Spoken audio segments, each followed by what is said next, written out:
आचार्य रामचंद्र शुक्ल का निबंध है कविता क्या है। बहुत प्रसिद्ध निबंध है। अगर पाठकों को साहित्य में अपनी रुचि बढ़ानी है, साहित्य को समझना है, तो ज़रूर इस निबंध को पढ़ना चाहिए और बार बार पढ़ना चाहिए।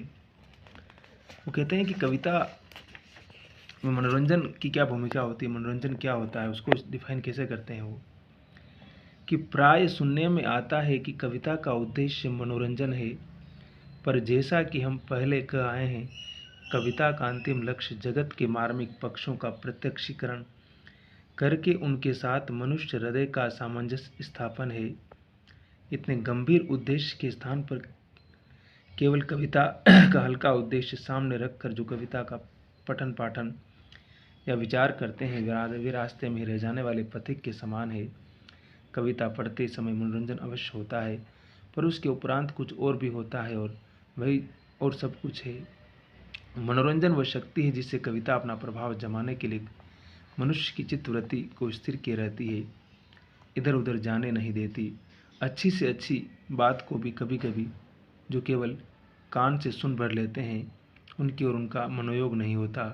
केवल यही कहकर कि परोपकार करो, दूसरों पर दया करो, चोरी करना महापाप है, हमें यह आशा कदापि न करनी चाहिए कि कोई अपकारी अपने उपकारी, कोई क्रूर दयावान या कोई चोर साधु हो जाएगा, क्योंकि ऐसे वाक्यों के अर्थ की पहुंच हृदय तक होती ही नहीं, वो ऊपर ही ऊपर रह जाता है। ऐसे वाक्यों द्वारा सूचित व्यापार का मानव जीवन के बीच कोई मार्मिक चित्र सामने न पाकर हृदय उनकी अनुभूति की ओर प्रवृत्त ही नहीं होता। पर कविता अपनी मनोरंजन शक्ति द्वारा पढ़ने या सुनने वाले का चित्त रमाए रहती है।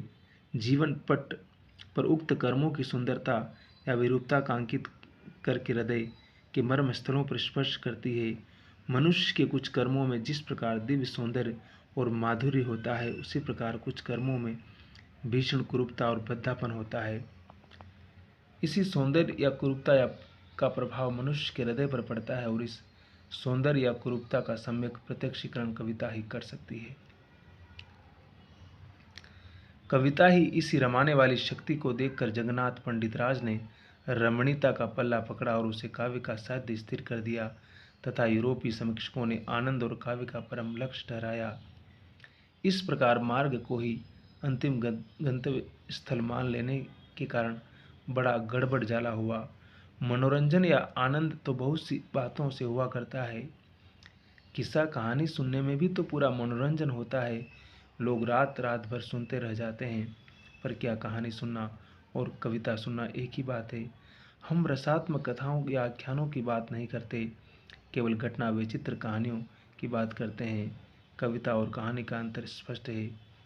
कविता सुनने वाला किसी भाव में मग्न रहता है और कभी कभी बार बार एक ही पद्य सुनना चाहता है, पर कहानी सुनने वाला आगे की घटना के लिए आकुल रहता है।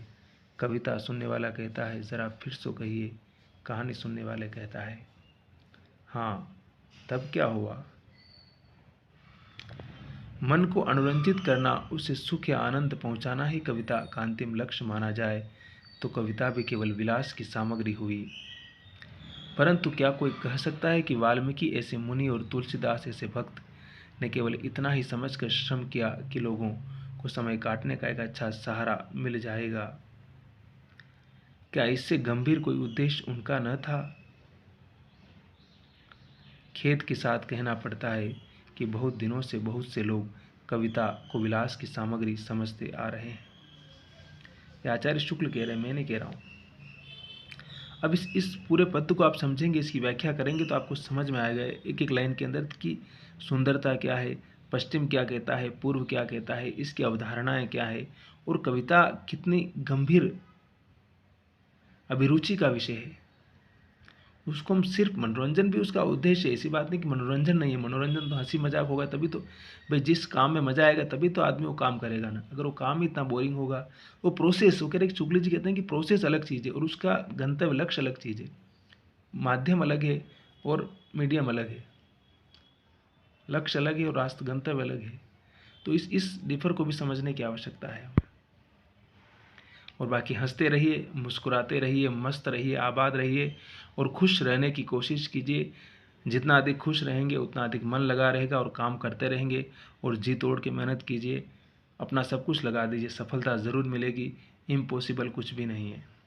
हमारे गुरु बार बार कहते हैं कि आप लगे रहिए और ज़िंदगी में कुछ बड़ा करने के लिए समय भी देना पड़ेगा, सेक्रीफाई भी करना पड़ेगा और लगा रहना पड़ेगा लगातार। एक दिन में कुछ भी हासिल नहीं होता है। अगर कुछ हासिल करना है तो फिर अपने आप को पूरी तरह से उस चीज़ के प्रति समर्पित कर दीजिए। बस समय लगेगा तो लगने दीजिए, लेकिन वो आपकी ज़िंदगी का समय पूरी तरह से बदल देगा, उसकी ताकत होगी वो।